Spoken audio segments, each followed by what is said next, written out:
सभी का, मैं हूं कृतिका और आपका अपना पसंदीदा और देश का सबसे भरोसेमंद चैनल डीडी न्यूज आपके लिए लेकर आया है एक नया शो, खबरों का सरपंच न्यूज पंच। जी हां, इस कार्यक्रम के जरिए हम आप तक पहुंचाएंगे वो तमाम खबरें जिन पर रहती है हम सभी की नजर। लेकिन साथ ही न्यूज पंच में सिर्फ खबर नहीं होगी, बल्कि होगी उस खबर की पूरी पड़ताल।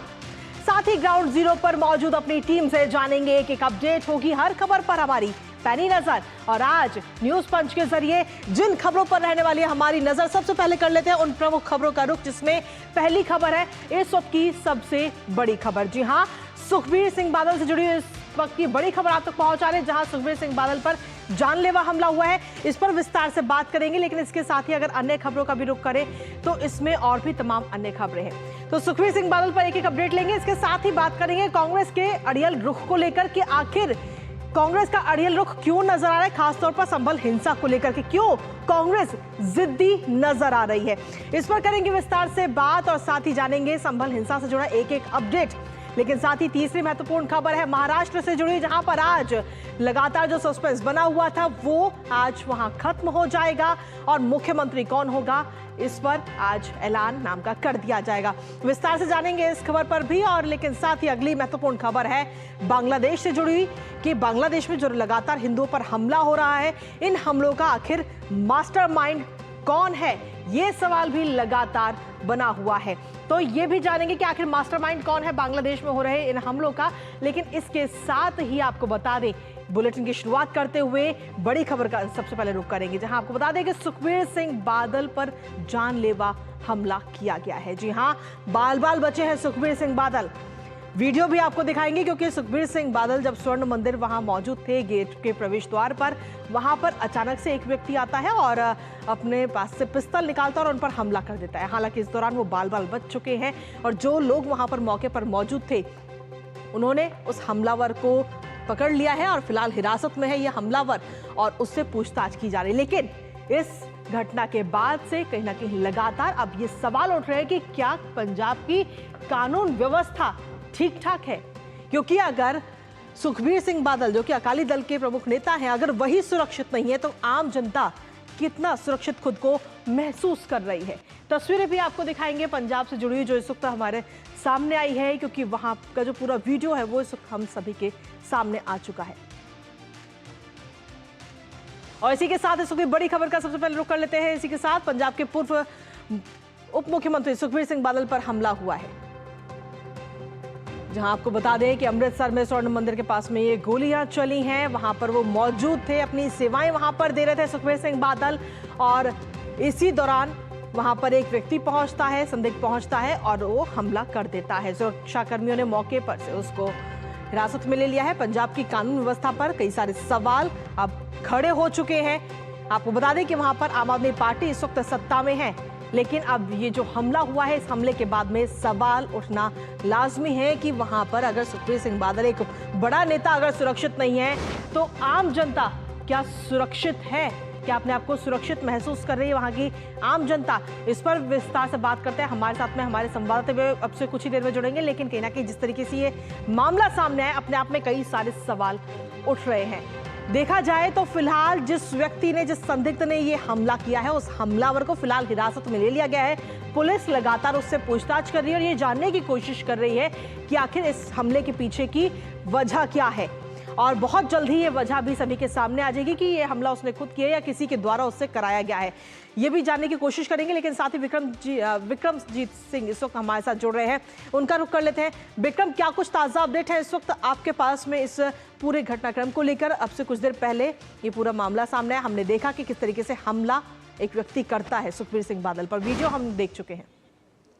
देखिए, जो हमलावर था उसको पुलिस ने और जो सुरक्षा कर्मी थे वहाँ मौजूद थे उन्होंने पकड़ लिया है और पुलिस ने की वो हिरासत में है। और कुल मिलाकर अब देखा जाए तो पुलिस उनसे पूरी जांच पड़ताल कर रही है कि तमाम जो ये घटनाक्रम हुआ है इसकी वजह क्या है, इसके तमाम पहलू क्या है, उसको तमाम जो एंगल है उसको खंगालने की कोशिश की जा रही है। लेकिन सवाल ये उठता है क्योंकि स्वर्ण मंदिर जो है वो एक अति सुरक्षा का इलाका है, वहाँ पर जो है सुरक्षा के पुख्ता इंतजामात होते हैं। और ये कोई सुखबीर बादल चूंकि पूर्व मुख्यमंत्री हैं और उन्हें तनख्वाहियां घोषित किया गया, यानी कि धार्मिक सजा दी गई थी उसकी, वो इसलिए वो स्वर्ण मंदिर में थे। ऐसा नहीं कि वैसे भी स्वर्ण मंदिर के आसपास के इलाके को काफी सुरक्षा दी जाती है। तो ऐसे में किस प्रकार से ये घटनाक्रम हुआ है तो उसको लेकर एक अपने आप में सवालों के घेरे में है कि इस प्रकार से इतना बड़ा हादसा हो जाता है। पूर्व मुख्यमंत्री, 2 बार के पूर्व मुख्यमंत्री जो है उनके साथ जो है इस प्रकार का घटनाक्रम होता है, बाल बाल बच जाते हैं। सुरक्षा कर्मियों की जो चौकसी थी उसकी वजह से जो है ये जो मामला है वो नहीं हो पाता है। तो स्वाभाविक है कि लेकिन इस घटना से कई सवाल उठते हैं जिनके जवाब जो है आने वाले समय में जो सुरक्षा है या फिर पंजाब सरकार है उनको देने होंगे। फिलहाल अभी तक जो तमाम राजनीतिक दल हैं उनकी तरफ से क्या किसी प्रकार की प्रतिक्रिया सामने आई है इस पूरे हमले को लेकर के? देखिए, स्वाभाविक है कि पूरा घटनाक्रम जो है इतनी तेजी से चला है कि तमाम जो राजनीतिक दल है, हालांकि राजनीतिक दल चाहे वो आम आदमी पार्टी जो कि पंजाब में सत्तारूढ़ है उसकी तरफ की बात कर लें, या कांग्रेस पार्टी या फिर भारतीय जनता पार्टी जो कि उनकी श्रोमणी अकाली दल का पूर्व सहयोगी है, तमाम जो लोग हैं इस घटनाक्रम के, क्योंकि एक व्यक्तिगत हमला हुआ है तो ऐसे में कहीं ना कहीं पर निंदा तो की ही जाती है, लेकिन साथ साथ जो है जो सुरक्षा है, क्योंकि पंजाब में इस प्रकार की घटना पहले भी हुई है। सिद्धू मूसेवाला जो है, जो प्रसिद्ध गायक है, उनकी पंजाब में जो है सरेआम जो है दिन दिहाड़े हत्या कर दी जाती है।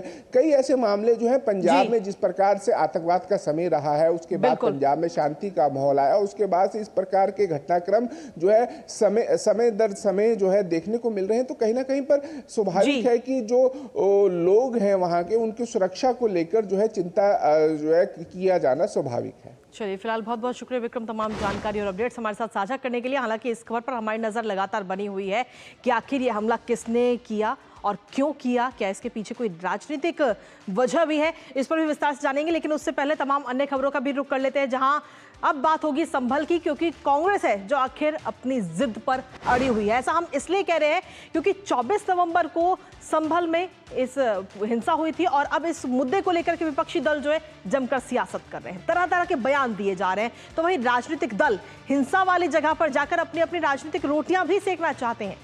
दरअसल अगर बात की जाए संभल की, तो संभल में फिलहाल हालात सामान्य है, लेकिन साथ ही धारा 163 भी वहां पर लागू है।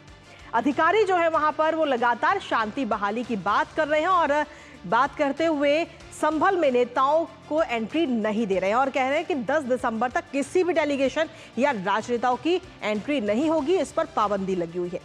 लेकिन राहुल गांधी है जो अपनी जिद पर अड़े हुए हैं, राहुल गांधी है जो मानने को ही राजी नहीं है।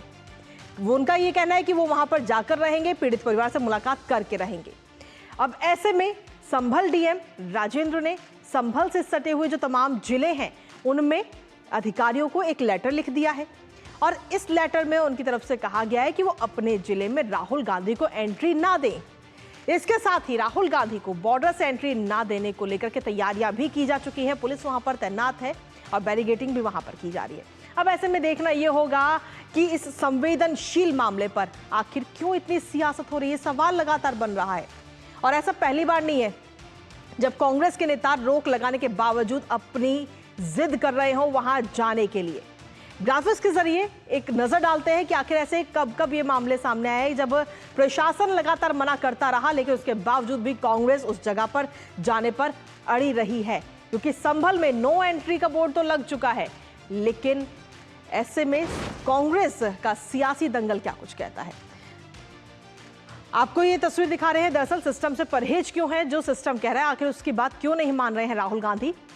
अक्टूबर की अगर हम बात करें तो 6 अक्टूबर 2021 में लखीमपुर खीरी में हिंसा हुई थी। राहुल गांधी को लखीमपुर खीरी जाने की इजाजत नहीं मिली थी, लेकिन वो लगातार इस पर जिद कर रहे थे कि वो वहां जाकर ही रहेंगे। तो ऐसे में क्योंकि इस बार का जो संभल हिंसा का मामला ये पहला नहीं है, इससे पहले भी इस तरीके के मामले सामने आ चुके हैं। अगला अगर हम पॉइंट की बात करें तो ऐसे कई सारे मामले सामने आए हैं जहां कांग्रेस कहीं ना कहीं सिस्टम से परहेज करती है। जो सिस्टम कहता है, जो प्रशासन कहता है, उसकी बात कांग्रेस नहीं मानती और सिर्फ अपनी बात पर ही अड़ी रहती है। तो ऐसे में 2021 का ये पूरा मामला था 6 अक्टूबर को, जब लखीमपुर खीरी हिंसा सामने आई थी और उस दौरान भी राहुल गांधी को लखीमपुर खीरी जाने की इजाजत नहीं दी गई थी, लेकिन वो कहीं ना कहीं अपनी इस बात पर लगातार अड़े रहे थे। राहुल गांधी लखीमपुर में पीड़ित परिवारों से मुलाकात वहां पर पहुंचकर करना चाहते थे। इसके साथ ही अगर हम देखें तो लखीमपुर खीरी घटना को लेकर के प्रियंका गांधी को भी रोका गया था, लेकिन वो भी नहीं रुकी। प्रियंका गांधी को सीतापुर के हरगांव बॉर्डर पर हिरासत में वहां पर लिया गया और उस दौरान की तस्वीर भी आपको याद होंगी, जब प्रियंका गांधी को उस दौरान वहां पर हिरासत में लिया गया था। तो ग्रेटर नोएडा की अगर हम बात करें तो हाथरस मामला जब सामने आया था, उस दौरान ग्रेटर नोएडा में प्रियंका के काफिले को पुलिस ने रोका था। सोनभद्र जाते हुए पुलिस प्रशासन ने प्रियंका गांधी को हिरासत में लिया था। तो ये कांग्रेस है जो प्रशासन की बात ना मानती है, बिल्कुल ना करती है प्रशासन की बात मानने को। प्रियंका गांधी को सीतापुर के हरगांव बॉर्डर पर रोका गया था। ग्रेटर नोएडा में प्रियंका के काफिलों को पुलिस ने रोका था। तो सिर्फ राहुल गांधी नहीं बल्कि कांग्रेस के कई ऐसे नेता हैं जो प्रशासन की बात नहीं मानते। प्रशासन लगातार ये अपील कर रहा है कि आप अभी उस जगह पर ना जाएं, लेकिन कांग्रेस है कि मानती नहीं और लगातार वहां जाने की जिद कर रही है, जबकि वहां पर धारा 163 लागू है और प्रशासन लगातार कह रहा है कि आप अभी संभल ना आए, 10 तारीख तक, कम से कम 10 तारीख तक ना आए, क्योंकि अगर उससे पहले वहां पर जाते हैं तो वहां पर तस्वीरें बदल सकती हैं। जो हालात इतनी मुश्किल से वहां पर काबू में आए हैं, उन हालातों में कहीं ना कहीं बिगड़ सकते हैं। ऐसे में लेकिन जो राजनीतिक दल हैं वो कहीं ना कहीं अपनी राजनीति की रोटियां सेकने की कोशिश कर रहे हैं। वहां जाकर के जो पीड़ित परिवार है उनसे मुलाकात करना चाहते हैं राहुल गांधी, लेकिन प्रशासन लगातार इसको लेकर मना कर रहा है। और इसके साथ ही प्रशासन ने एक चिट्ठी भी लिख दी है, जो आस पड़ोस के जो बाकी जिले हैं वहां पर ये चिट्ठी भी लिखी जा चुकी है। संभल में अब तक का पूरा घटनाक्रम क्या कुछ रहा है वो एक बार उस पर हम नजर डाल लेते हैं। 24 नवंबर को दूसरी बार सर्वे करने के लिए टीम वहां पर पहुंची थी मस्जिद पर, जामा मस्जिद जो वहां की है, जिसकी तस्वीर भी हम आपको दिखा रहे हैं।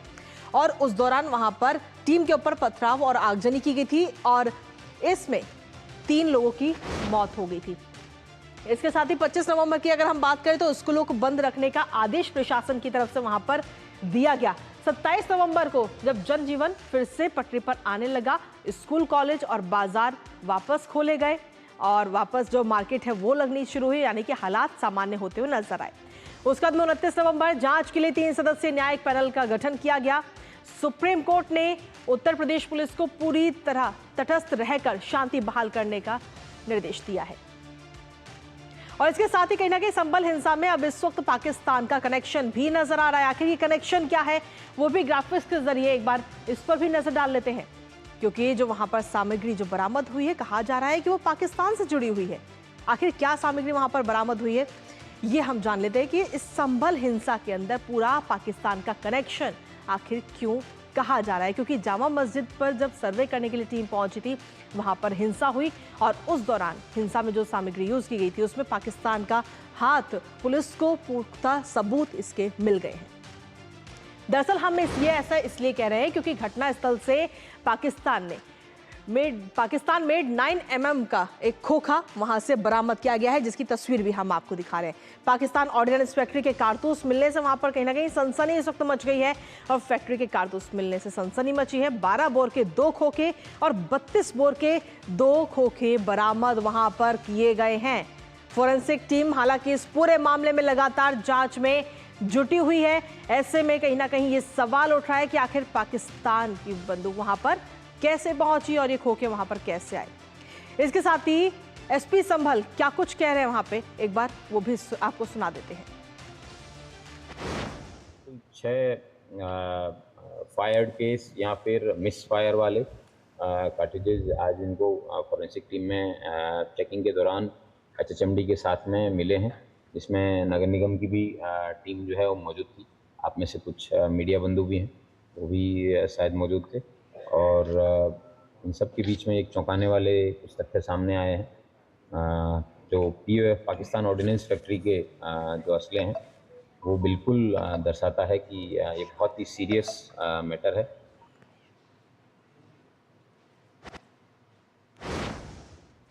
और चलिए इसी पर ताज़ा अपडेट ले लेते हैं। इस वक्त हमारे साथ हमारी टीम इस वक्त जुड़ रही है। निशांत इस वक्त हमारे साथ जुड़ रहे हैं, जो कि इस वक्त संभल में ही मौजूद है। सीधा उन्हीं का रुख कर लेते हैं। सबसे पहले निशांत, आप इस वक्त वहां पर मौजूद है, क्या कुछ हालात है वहां पर अभी इस वक्त, क्योंकि लगातार संभल जाने के लिए तत्पर है कांग्रेस?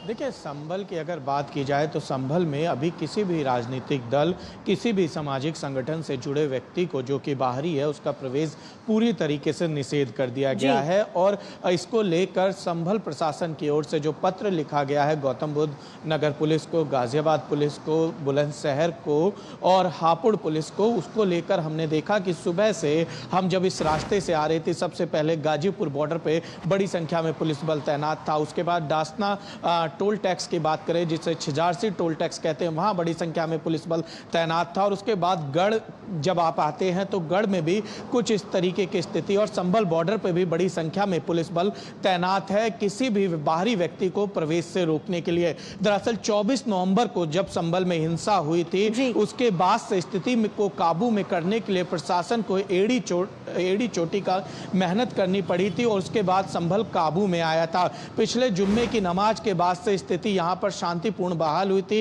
इंटरनेट सेवा शुरू की गई थी और लोग आम जनजीवन जो लोगों का था वो पटरी पर आ रहा है। लेकिन पॉलिटिकल माइलेज के लिए पॉलिटिकल टूरिज्म संभल में लगातार देखने को मिल रहा है। पहले समाजवादी पार्टी, फिर उसके बाद कांग्रेस का प्रदेश नेतृत्व अजय राय और उनके सहयोगी, और उसके बाद अब राहुल गांधी तोकिर रजा ने भी संभल जाने की घोषणा की थी और राहुल गांधी आज संभल आने की जिद पर अड़े हुए हैं, जिसको लेकर एक तरफ प्रशासन उनसे अनुरोध कर रहा है कि फिलहाल वो अपना दौरा टालें और 10 तारीख के बाद जब स्थिति सामान्य हो जाए तब उसके बाद वो संभल का दौरा करें। और सबसे बड़ा सवाल है कि जिस तरीके से संभल में जो कारतूस का खोखा मिला है उसका निर्माण पाकिस्तान की ऑर्डिनेंस फैक्ट्री में हुआ है जैसा कि जानकारी मिली और संभल एसपी भी कह रहे थे। तो ऐसे में सवाल उठता है कि जब पहली बार सर्वे हुआ, शांतिपूर्ण सर्वे हुआ, और दूसरी बार सर्वे के वक्त इतनी भीड़ कहां से आई और इस तरीके की अगर गोली भीड़ चली कहां तो से पहुंची है, आखिर ये हिंसा के पीछे क्या वजह है, ये सारी चीजें जांच के दायरे में है और लगातार जांच हो रही है। निशांत आपके पास वापस आएंगे। इस वक्त कुमार आलोक भी हमारे साथ जुड़े हैं जो कि इस वक्त खुद दिल्ली बॉर्डर पर मौजूद है। कुमार आलोक, आपके पास क्या कुछ अपडेट्स हैं, किस तरीके की तैयारियां हैं राहुल गांधी को रोकने के लिए? देखिए, जैसा कि हमारे सहयोगी ने बताया कि जो रास्ते हैं दिल्ली से होकर जो संभल को जो जाते हैं और उन रास्तों में जो जिले हैं उन जिला प्रशासन को निर्देश दिया गया है शांति व्यवस्था बनाए रखने के लिए। और जिस तरीके से वहां पर प्रशासन, लोकल प्रशासन, जब से जो दुर्भाग्यपूर्ण घटना वहां पर हुई थी उसके बाद से स्थिति को सामान्य करने के लिए प्रशासन ने अपनी ओर से वहां बहुत कोशिश किया और किसी तरीके से उसको मेंटेन किया है, पीस को मेंटेन किया है। और उस पीस में शांति भंग करने की अगर कोई कोशिश करेगा तो प्रशासन उसके लिए सख्त भी है। और प्रशासन खासकर राहुल गांधी को मना किया गया था, लेकिन इसके बावजूद भारी लाव लश्कर के साथ वो 10 जनपद से निकले हैं। प्रियंका गांधी भी उनके साथ है और कांग्रेस के कई बड़े नेता उनके साथ हैं। और आप देख सकते हैं ये गाजीपुर का बॉर्डर है और यहाँ पर देखिए कितना जाम, यहाँ पर अगर आप दिल्ली NH24 पे आप चढ़ेंगी तो NH24 से लंबा जाम यहाँ पर लगा हुआ है और उस जाम में अब राहुल गांधी पहुंचने वाले यहाँ पर गाजीपुर बॉर्डर में, और देखना कि प्रशासन उनके साथ क्या ट्रीट करता है। चलिए, फिलहाल बहुत बहुत शुक्रिया कुमार आलोक और साथ ही निशांत आपका भी तमाम जानकारी हमारे साथ साझा करने के लिए। आप लगातार वहां बने रहिए और अपडेट्स हम तक पहुंचाते रहिएगा। तो फिलहाल राहुल गांधी अपनी बहन प्रियंका गांधी के साथ में 10 जनपद से निकल चुके हैं, लेकिन अगर हम बॉर्डर की बात करें तो वहां पर प्रशासन भी पूरी तरह से मुस्तैद है उनको रोकने के लिए, क्योंकि जो प्रशासन है संभल का वो किसी भी तरह नहीं चाहता कि वहां पर जो हिंसा है या उपद्रवियों को दोबारा आगे आते हुए नजर आए या वहां पर हालात बिगड़े। और इसीलिए लगातार अपील की जा रही है कि 10 तारीख तक कोई भी वहां पर ना पहुंचे। और ऐसे में इस खबर पर नजर हमारी लगातार बनी रहेगी। लेकिन फिलहाल न्यूज पंच में वक्त एक छोटे से ब्रेक का है, कहीं मत जाएगा क्योंकि ब्रेक के उस पर बात करेंगे कि आखिर महाराष्ट्र का किंग कौन है। अब आया असली स्वाद। अब आया स्वाद। जब स्वाद के पड़े हो लाले तो MDH का चंकी चाट मसाला डालें। MDH का चंकी चाट मसाला। MDH। मेरी पसंद। मेरी पसंद। मेरी पसंद। मेरी पसंद। हमारी पसंद। हम सबकी पसंद। मजबूत देश का मजबूत सरिया हो गया स्टील।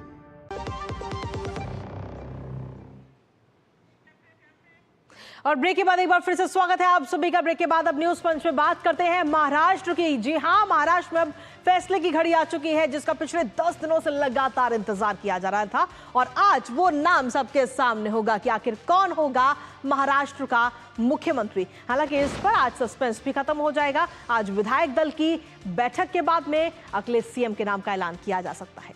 केंद्रीय पर्यवेक्षक विजय रूपाणी का कहना है कि सभी दल के नेताओं से बातचीत के बाद में मुख्यमंत्री के नाम का ऐलान किया जाएगा।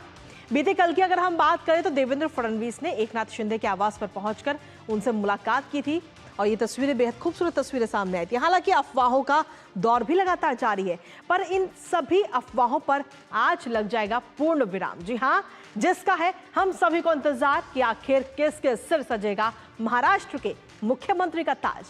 ताजा अपडेट पर करेंगे चर्चा, लेकिन उससे पहले ग्राफिक्स के जरिए आपको दिखाते हैं नतीजों से लेकर अब तक का पूरा घटनाक्रम। तो 23 नवंबर को जब विधानसभा चुनाव के नतीजे सामने आए जिसमें महायुति को बड़ी जीत, प्रचंड जीत जिसे कहा जा सकता है, वो मिली और उसके बाद में 25 नवंबर को एक मुख्यमंत्री और 2 उप मुख्यमंत्री के फॉर्मूले पर मोहर लगी। एकनाथ शिंदे ने मुख्यमंत्री पद से इस्तीफा दिया था। इसके साथ ही 27 नवंबर की अगर हम बात करें तो शिंदे ने प्रेस कॉन्फ्रेंस करके भारतीय जनता पार्टी का सीएम मानने की बात कही थी। उन्होंने कहा था कि अगर भाजपा का सीएम बनता है तो हमारी तरफ से हामी है, सहमति अपनी जताई। शिंदे, फडणवीस और अजीत पवार ने दिल्ली का दौरा किया था, वहां पर बैठक हुई थी गृह मंत्री के साथ में और साथ ही जेपी नड्डा उस दौरान वहां मौजूद रहे। 29 तारीख को महायुति की बैठक टल गई थी जो होने वाली थी, जिसके बाद में 2 दिसंबर को भारतीय जनता पार्टी ने निर्मला सीतारमण और विजय रूपाणी को पर्यवेक्षक के तौर पर महाराष्ट्र भेजा। उसके बाद में बीते कल यानी कि 3 तारीख को एकनाथ शिंदे मुंबई लौटे, फडणवीस से भी मुलाकात की और ऐसे में अब आज की तारीख जब आज विधायक दल की बैठक होनी है और विधायक दल की बैठक के बाद मुख्यमंत्री के नाम का ऐलान कर दिया जाएगा। इसके साथ ही अब आपको दिखा रहे देवेंद्र फडणवीस का पूरा राजनीतिक सफर, अब तक का उनका कैसा सफर रहा है, क्योंकि एक बात उन्होंने कही थी कि मैं समंदर हूं, लौट कर वापस आऊंगा। उस बात को कोट करते हुए हम आपको दिखा रहे हैं कि किस तरीके से उनका पूरा अभी तक का राजनीतिक सफर रहा है। 27 वर्ष की आयु में सबसे युवा महापौर बने थे। दरअसल देवेंद्र फडणवीस की बात हम इसलिए कर रहे हैं क्योंकि इस वक्त मुख्यमंत्री के पद को लेकर सबसे ज्यादा चर्चाएं उन्हीं के नाम को लेकर हो रही हैं। 1989 की अगर हम बात करें तो अखिल भारतीय विद्यार्थी परिषद में वो शामिल हुए। 22 वर्ष की आयु में नगर निगम में पार्षद बने। 27 वर्ष की आयु में सबसे युवा महापौर बने। 2014 में महाराष्ट्र के मुख्यमंत्री के तौर पर अपना कार्यभार संभाला। पिछले 5 दशकों में 5 वर्ष का कार्यकाल पूरा करने वाले प्रदेश के पहले मुख्यमंत्री भी देवेंद्र फडणवीस बने हैं। इसके साथ ही 2022 में महाराष्ट्र के उप मुख्यमंत्री के तौर पर उन्हें कमान संभाली और उसके बाद में आक्रामक हिंदुत्व के मुद्दे को प्रभावी ढंग से देवेंद्र फडणवीस हर बार उठाते हुए नजर आए हैं। इसके साथ ही आपको बता दें कि सीट शेयरिंग में सहयोगियों के साथ समन्वय में भी अपनी अहम भूमिका निभाते हुए देवेंद्र फडणवीस नजर आए थे। तो ऐसे में जो बात देवेंद्र फडणवीस ने कही थी और इस वक्त बाजार चर्चाओं का जो गर्म है, देवेंद्र फडणवीस को कहीं ना कहीं मुख्यमंत्री बनाया जा सकता है, उनके नाम को लेकर सबसे ज्यादा चर्चाएं इस वक्त चल रही हैं और इसीलिए हम उनका एक डायलॉग भी दिखा रहे हैं जो उन्होंने कहा था कि मैं समंदर हूं, लौटकर वापस आऊंगा। ये बात उन्होंने कही थी, तो कहीं ना कहीं अगर उनके नाम पर मोहर लगती है तो उनकी बात एकदम सत्य साबित हो जाएगी। लेकिन उनका अभी तक का राजनीतिक सफर जो है वो कैसा रहा वो हम आपको दिखा रहे हैं। पहला विधानसभा चुनाव 1999 में उन्होंने लड़ा, 2014 में महाराष्ट्र के मुख्यमंत्री बने और उसके बाद में अब इस वक्त सबसे ज्यादा चर्चाएं हैं उन्हीं के नाम को लेकर के।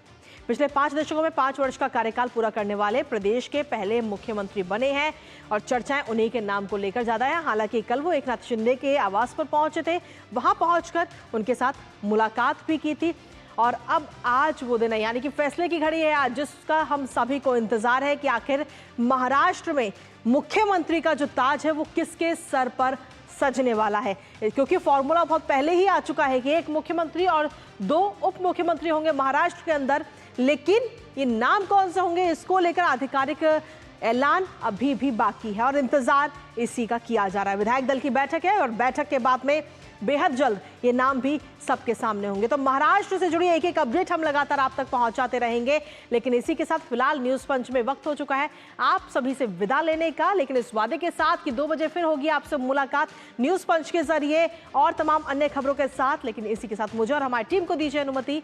नमस्कार।